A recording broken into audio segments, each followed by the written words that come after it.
So it's a Tuesday, isn't it?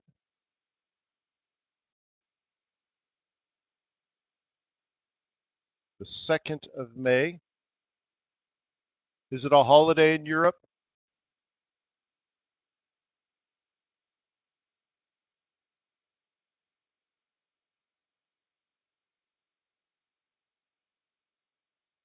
So if you're not European, then here's the rules. If yesterday was a holiday, then today you should strike, just so you know. So it might be a strike day. Okay, I'm trying to find what screen this wants to project now.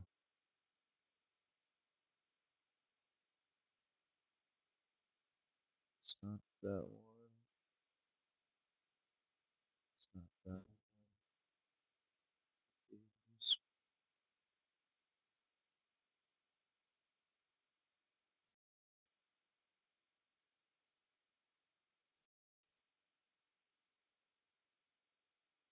Nope, ain't that one.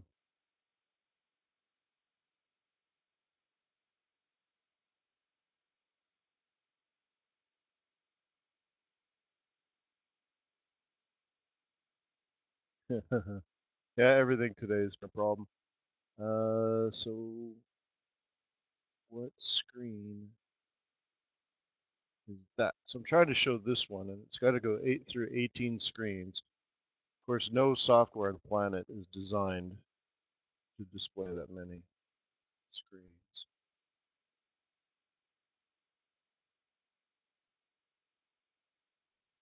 I guess what I can do is I can put the webinar window over it.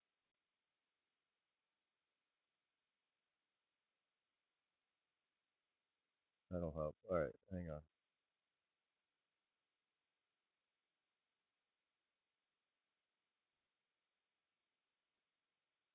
There it is. Screen 7. No, screen 9. Hallelujah. All right, cool, cool. Making some progress here. Challenging day. Nothing's gone wrong. All right, so I think you got some screen. Oy vey, this is such good progress. Yeah. Let me remind you that trading's risky, not appropriate for everyone. Your past performance, good or bad, is not necessarily indicative of future results.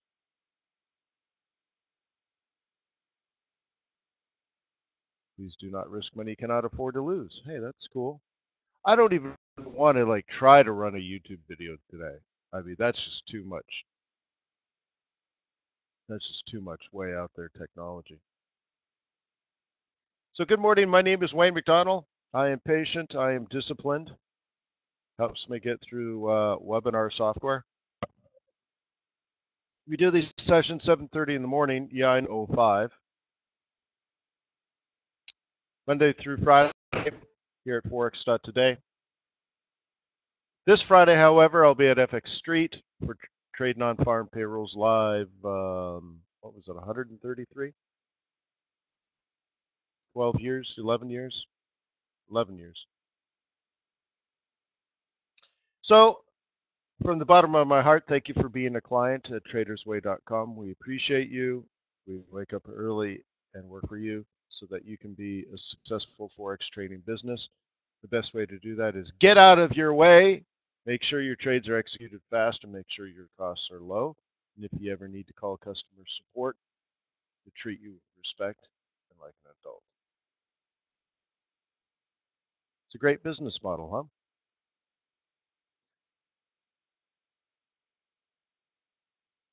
All right, so let's see if we can get through 30 minutes. Imagine, I went through Chrome, I went through Firefox, I went through the Internet Explorer Edge thingy mabobby. So here we are, attempt number 4. Baltic Dry Index came out down at negative 0.2%. Whoa, that ain't good for global macro.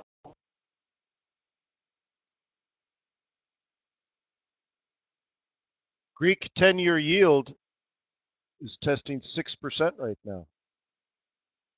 Anybody going to buy some Greek bonds?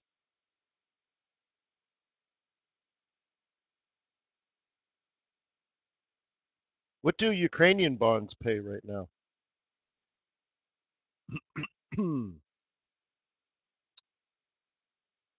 Life is great, life is grand, life is good, life is beautiful. You're gonna get what you give, gonna give what no, gonna get what you're gonna get what you give, gonna give it all you got, something like that. So, anyways, Peter says, where would you even buy them? Have you tried Kiev?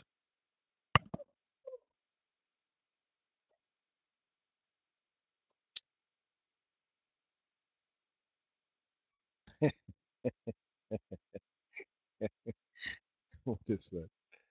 You're so funny. All right. So, anyways, let's look at this. This is the pound yen. Let's go back to a conversation we had late last week, I guess it was. It might have been in the middle of last. If you recall, I exited at this orange line. We were just above it. There's a big conversation going on there, and somebody said they saw divergence. Do you guys remember this? Do you guys remember this conversation? Somebody saw divergence, and there was like a some sort of bearish wedge, stuff like that. And I said, be very, very, very, very careful in a scenario like that, where you can trick yourself into shorting something that is obviously going up. It's similar to standing in front of a freight train, betting that it can stop in time. And I said, you know what? I don't even want to look for a divergence. I said I don't see it, but I don't want to see it. There might be a wedge. I don't see it, but I don't want to see it. And I said maybe it might be ignorance or stupidity, but I think what it is a survival mechanism after years of being run over by freight trains. At least I was enough to stop standing on the tracks, right? And so I didn't see it. I didn't want to see it. And I said, at the end of the day, it's obviously going up. Till it actually does reverse, you should just let it go up. And I don't know. I guess I think that was a great real time lesson because it did continue going up. That was Joseph. Yeah, no one's going to know what price is going to do, and there's no reason for it to stop. Like, I don't know. I just so it's one of those unfortunate lessons, right? Where I never said you were wrong. I said I don't see it, but I don't want to see it going up, and that's all I need to know. And the way I behaved in this situation with my open position was I looked at the fact that we had cleared through the monthly pivots and stretched out to a weekly pivot, and I simply got out because, well, that was my plan, and that was what I was supposed to do. And up here was uncertainty. It could continue going up, it could continue going down, but the way I behaved was simply to be out of that market, to take profit and get out, and that I didn't want to look for reversals. Now it might have happened, and we could have looked for one on a Friday after. There one didn't, right? One didn't kind of show up. So it's best just if you're not going to be long in a rising market, then you should be out of a rising market. But you don't want to talk yourself into being short a rising market. And it's really easy to do, and for some reason I think it's human nature. Ideas that it just can't go up farther, or it can't fall further. Um, you know, it just I think it's built into us somehow. Even been talking about Black Scholes back then. I know we had a Black Scholes conversation about long-term capital management where they said, the spreads just can't widen any further. Well, they can, and they did. here, right? It'll turn when it turns. Yeah, something like that. Yeah. So I don't know. Hopefully, lesson learned, right?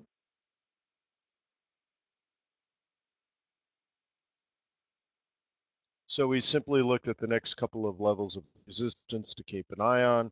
So 145, we're at one of those lines. So the first thing that you would look for here is a scalping opportunity,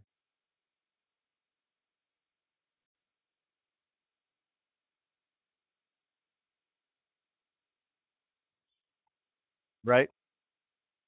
And then if you're a spot trader, you might look for like a 15-minute rollover, okay, which would get you down to the 55 into this area,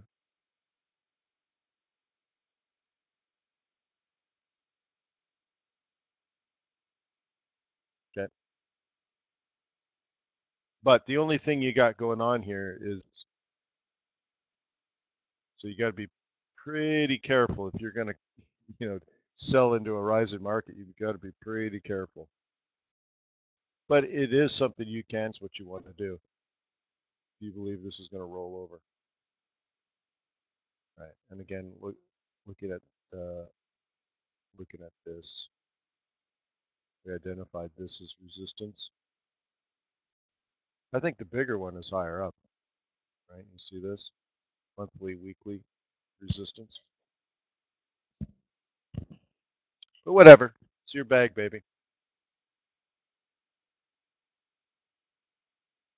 But I think when you have a loss selling into a market that's been rising and rising and rising and rising and rising and rising, for some reason I or you or whoever sells into an obviously rising market, doesn't it hurt even more when you're like, dude, I can't believe it, right?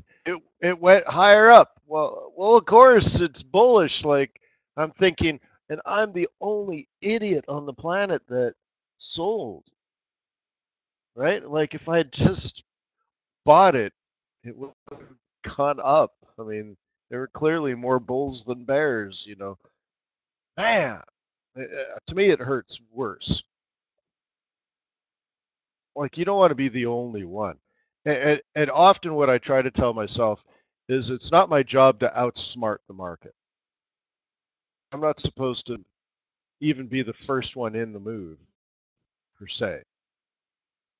But selling into a rising market because it can't go further, that just doesn't work. There isn't a first mover advantage. There's a first mover disadvantage in trading, right?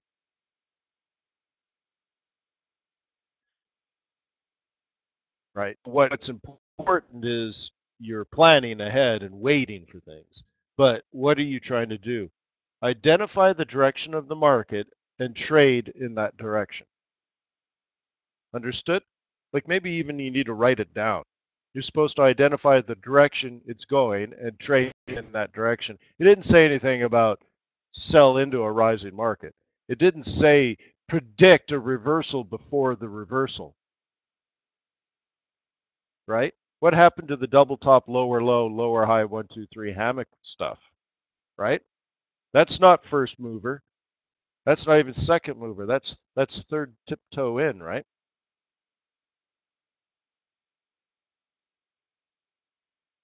So I don't know. Lesson learned, hopefully. If not, you're doomed to repeat it. Doomed, I tell you, doomed.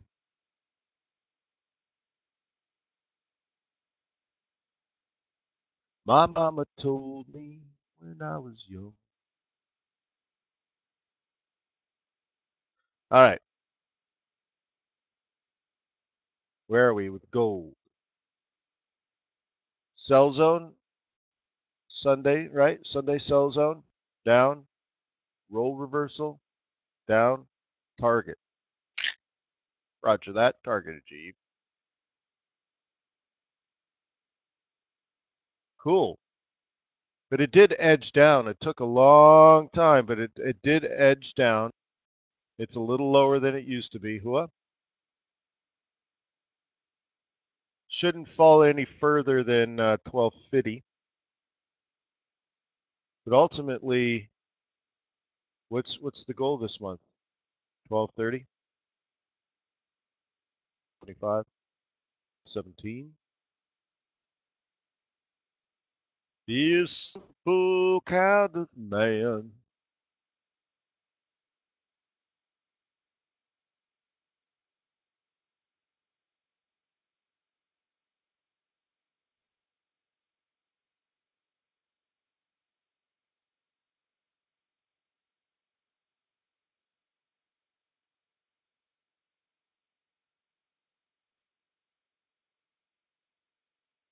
You know what I'm talking about? It's kind of working our way down slowly but surely. I was talking with somebody about gold yesterday, and he knows somebody with a ton of gold to sell. I know a couple of people with tons of gold to sell. I'm like, yeah, well, that's the problem with the market, isn't it? Everybody you bump into with gold, or everyone you bump into in that industry is looking to sell some gold, but I haven't run into a buyer of gold. They're all looking for buyers. I said, yeah, well, the only reason to buy it is maybe Trump attacks North Korea, or North Korea attacks South Korea, and we got ourselves geopolitical stuff, and yeah, gold skyrockets. But I just wrote a paper at Harvard that mathematically proved the unlikeliness of that particular scenario through backward induction. Um, whether they're compliant or belligerent on either side, and then you randomize between the four strategies, it's really hard to come up with an outcome where they actually, start throwing blows. So, you know, if that's the case, I probably wouldn't buy gold,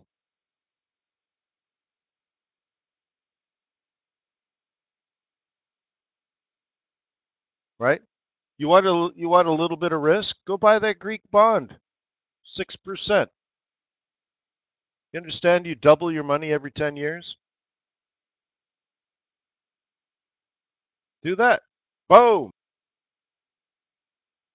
Right? Greece didn't default back when the world was on thin ice. Why would it default now? I mean, right? The world is even healthier. There's no way. So you want a little bit of risk, guaranteed reward? Buy a Greek bond. Be happy with it. Seems to me gold could go down 6% as easily as it could go up 6%. That means if that's the case, then the return for my risk is simply not high enough. Whatever. So, anyways, gold's still coming back down. It's not doing, it's not crashing. But like we talked about 3 weeks ago, it ain't going up, boy. Right? This is a simple hammock. I don't know if you can see it or not, because this was a projection. Not You can see it's not actually what happened, but it is a projection. It actually went down, lower high, lower low, lower high, lower low, lower high, lower low, lower high, lower low. Really difficult, complicated stuff, right?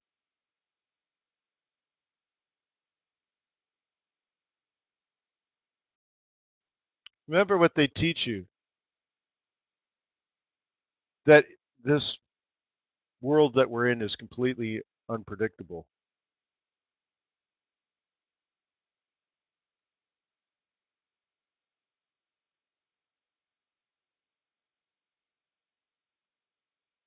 I'm like, really?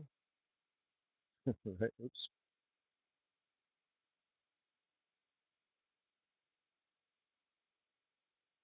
Doesn't seem random to me.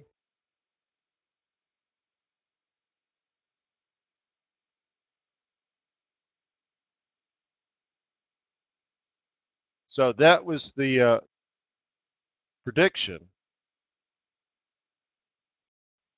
that I drew out with these trend lines. And what happened was pretty reasonably similar, I think, anyways. So it's just moving along. But notice that there's probably going to be a lower high, lower low first, right? So you draw it more like this, let's say. Be a simple kind of man.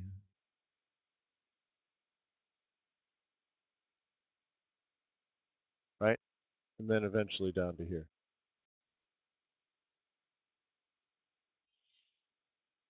Make sense?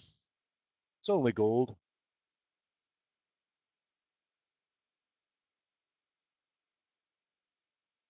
What are we going to do with oil, huh? Now, isn't it interesting? It's bouncing at a pivot point.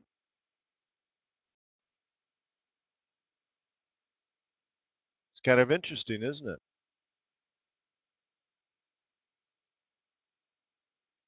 So what are you going to do if this ends up being a bottom? Monthly M2 is predicting $54.50 for crude. Were you on our way for a big rally?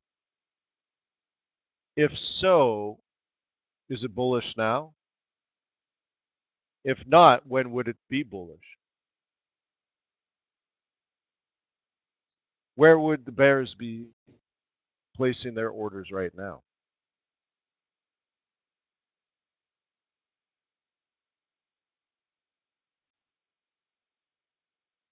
Can the market price an OPEC meeting come out? Why wouldn't it be able to?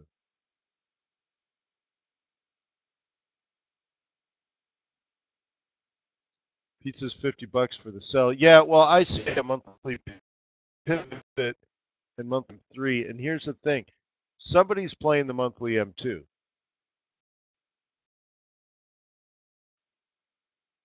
so that means it's this zone that the bears are going to play. So you might as well say rally it up into this week's red zone, and then take it down. Take it down south, way south, right?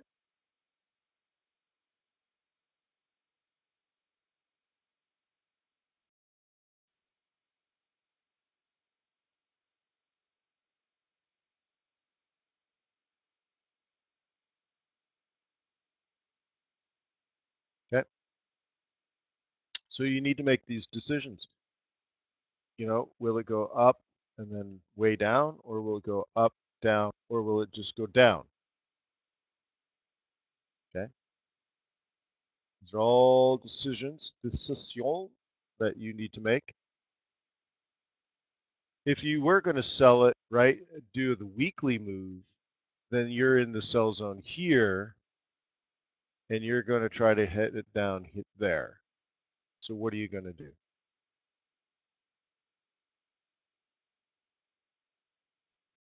Okay. I'm still not a bull on oil, but I know it could go to $55. Although if it goes to $55, it just means I might want to sell it up there, right? $50 is a nice psych level too, but I don't play it necessarily the psych level. I have 50-50, right? I mean, you could sell it at 50.00, but I don't see any pivots there. So I'd rather sell it at 50-50, all right? 51, that kind of thing.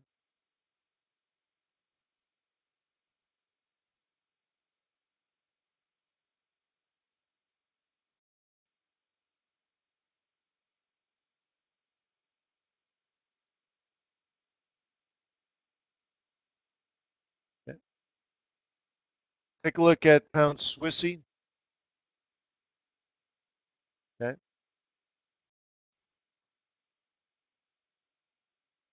I believe we talked about the monthly swing yesterday. That may be in play. Target's way down here and even further. That would indicate either franc strength or pound weakness.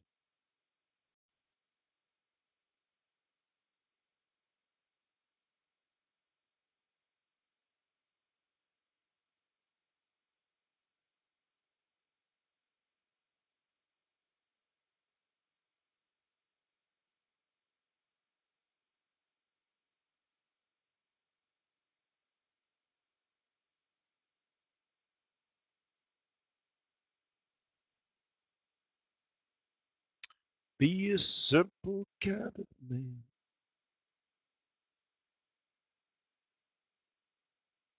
Mm-hmm.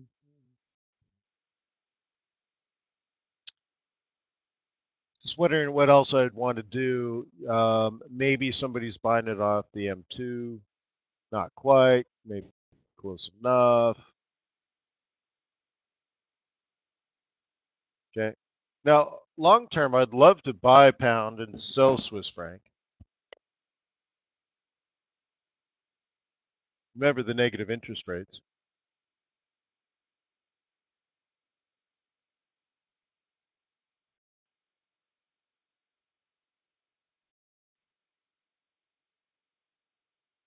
right? Negative interest rates.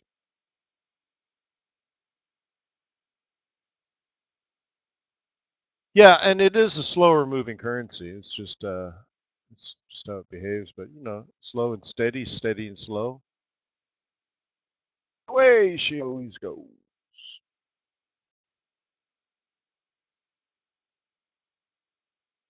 That might produce a nice high yield for you. Peso continuing drop.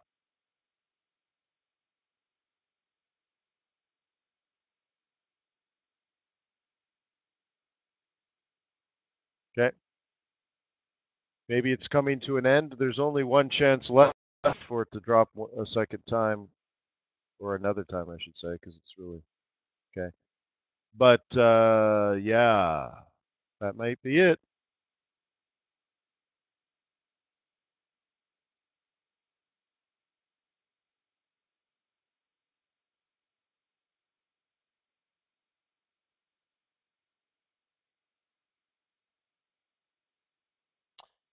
So that's peso.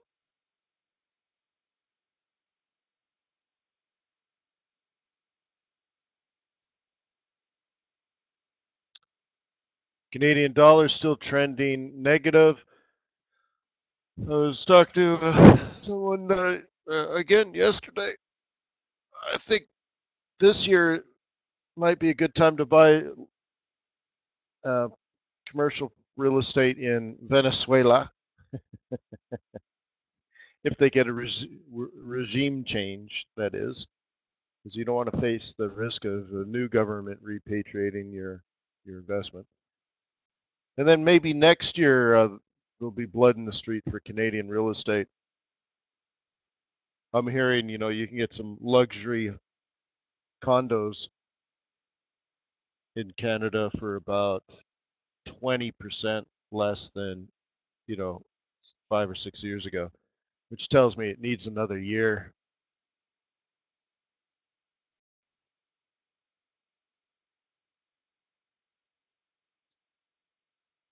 Yeah, Joseph, the interest rate in Mexico is like 6%,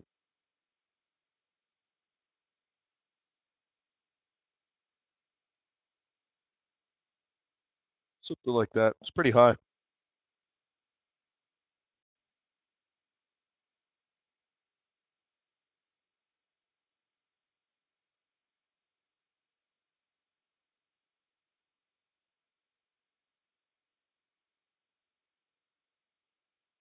6.5, huh?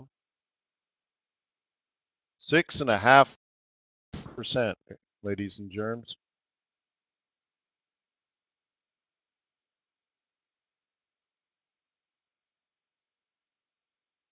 So how is the chance? No, that I don't like the word there, but how is the chance for USD Swiss franc or USD yen or KVers tomorrow when Feds determine interest rates? I don't know. How would I know that?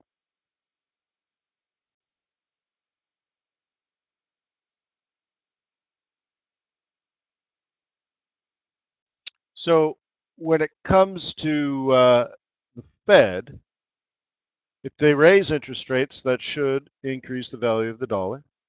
If they don't raise interest rates, that should decrease the value of the dollar. If you want to know the chance, you would look at the Fed fund futures market, right? But you already know that, so you don't need that from me. I've already taught you guys how to do that 1,000 times, right? So if you ever needed to know the chance or the probability based on fund futures market, you'd look it up. Easy.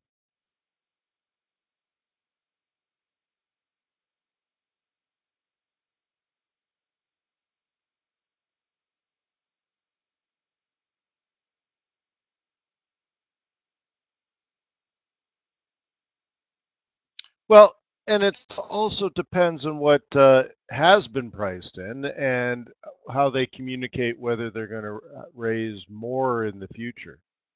So it's not that they raise interest rates, is that they signal that they're going to raise more. I mean, we already know they're going to raise interest rates.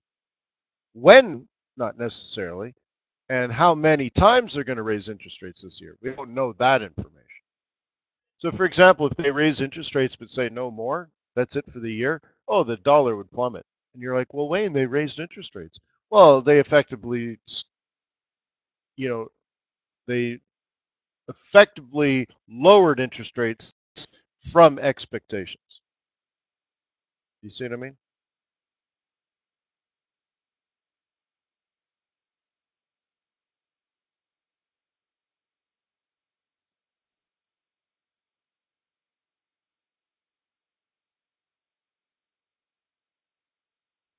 All right. Here's your USD yen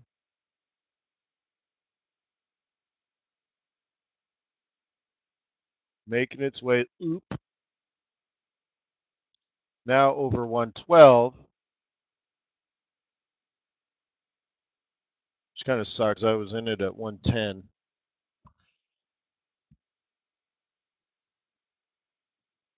Oh well, I got out somewhere. 110 to 111. I think this big red candle knocked me out. It might have been a monthly pivot.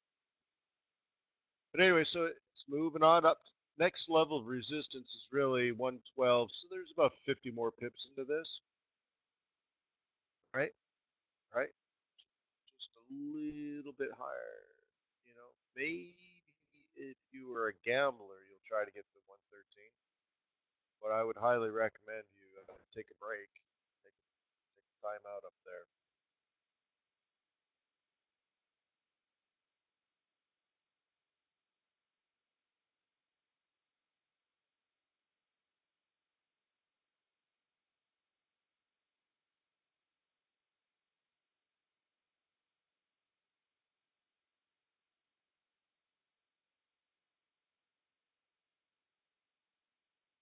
So if anybody does anything unusual on an airplane, you get to be on TV. Huh? You notice that now?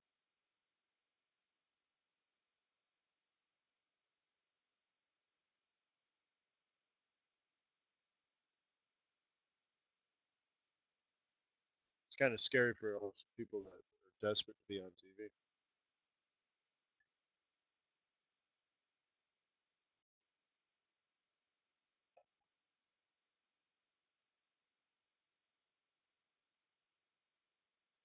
So yeah, moving on up.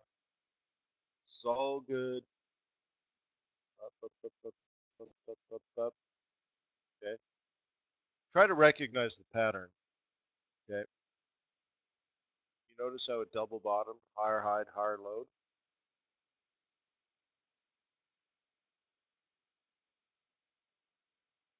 Right? See this? What does Uncle Wayne teach you in a scenario like this?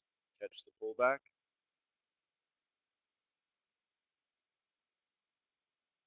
If you recall on the gap, I was long here.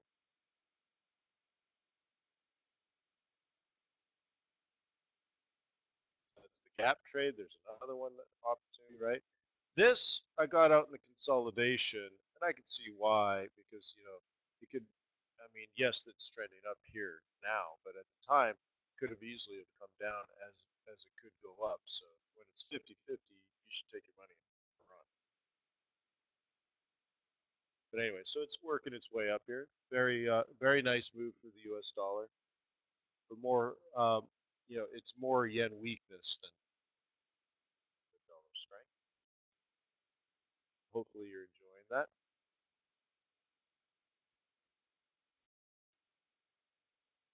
Okay. Here's another one that I've been staying out of, and I'm so glad I have been.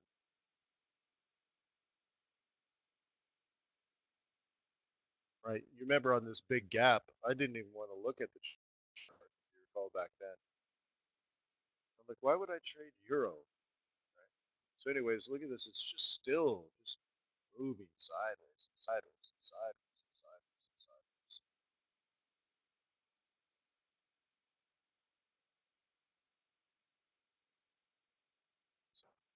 happy to avoid all that pain or frustration more than pain.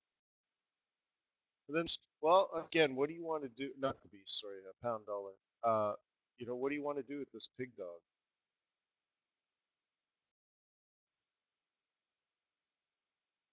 Right? Decisions need to be made, I think.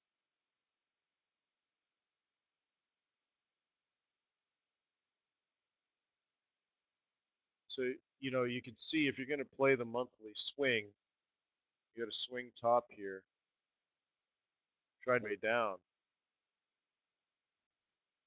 So you have to be either bearish on the pound or bullish on the US dollar.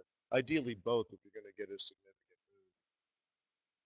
But the monthly target for that, if you are a bear, is 1, 2, 3, 4, 5. So 500 pips. Okay. The other way of playing it, of course, is bullish. Play this like a roll reversal. Right? M2 is predicting M4, which gets you up here at 130, 131. That seems pretty believable to me, doesn't it? On this 4 hour, the oscillator says up, up, up, up, up, off the pivot. Let me zoom back into that. Off the M2. Okay. Right. See, this is the buy zone for weekly bulls. So if you're gonna like buy again, you would have done that 7 or 8 hours ago. So let's just call it London Open. And in that case, you're swinging it up here. So you should be long, like, I don't know, 28 something.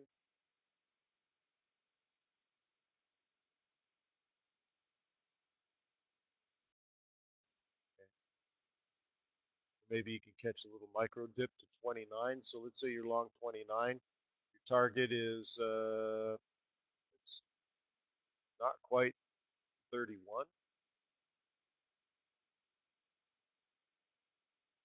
So about 150 pips in it. You got to get through that monthly. Now, if this monthly holds, like if this double tops here and then starts to turn, I think at that point I would try to sell and jam a stop and hold it short, all or nothing.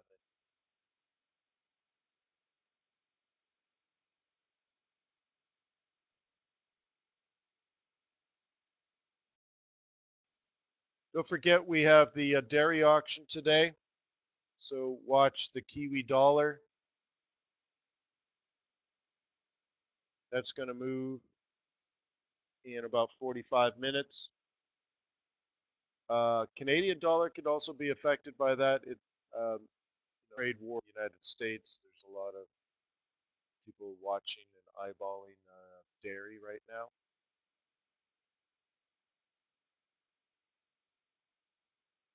But most importantly, Kiwi. That's standard operating procedure.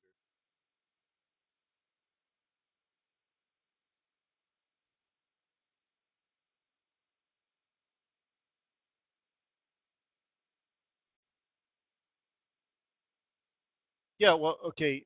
Canadian dollar. I mean, its flavor is negative, right? I mean, it's just doing what it's been doing every day for a very long time, right?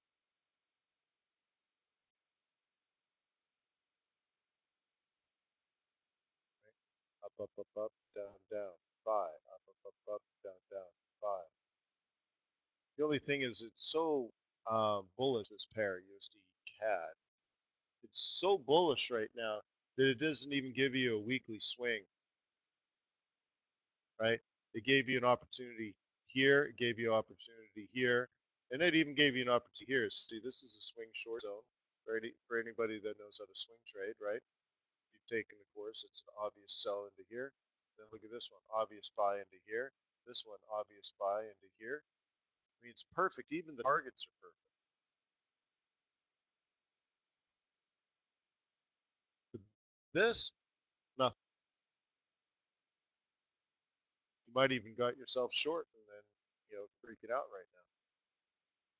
But nonetheless, that it's hurting, man. It's hurting. Which is great if you're an American tourist because now you can go to Mexico. It's never been any cheaper. So suddenly you're like $7 for a Corona. Isn't too bad. And then, same thing Canada, hotels are half price.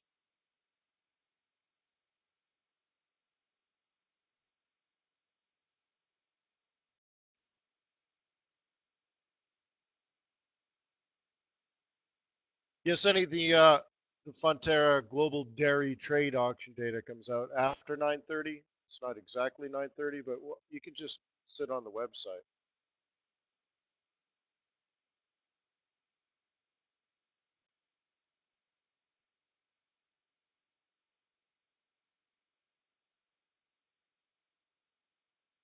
Just eyeball that.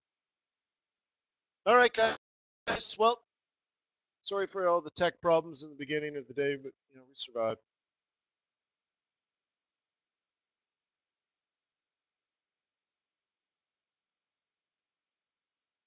I find it frustrating that it takes me like an hour to get it all together. It's my time. But you're important to me, and I frustrated. I focus on perseverance.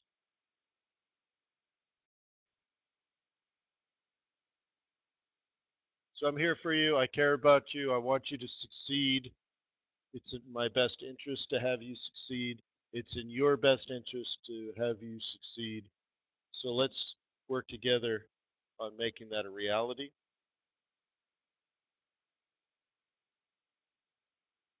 I thank you for being on my team. I look forward to our time together every single day. And I look forward to seeing you again tomorrow. I hope you are posting on Forex.Today. And if you're not posting detailed trade plans, then hopefully you're either leaving comments, but certainly likes. So I would expect that you're looking at 4 or 5 trade plans per day, either leaving 4 or 5 likes or 4 or 5 comments. If I were me, that's what I would do. Not because I'm a nice guy, but I think looking and analyzing other people's charts and other people's setups, I think is a way to move yourself intellectually forward as an analyst. Here, analyze this chart. I think it's bearish. You can look at it and say, well, I can see some of the bearishness there, but I also see an opportunity for bull. You think about this area. I mean, just if you're going to be an analyst, which is the first step to becoming a trader, then you should analyze every single chart, every single setup. You should be dreaming charts. And that you should look at Forex.Today as a treasure trove, because now you can go through and just analyze all kinds of setups and scenarios. But that's how I think, anyways.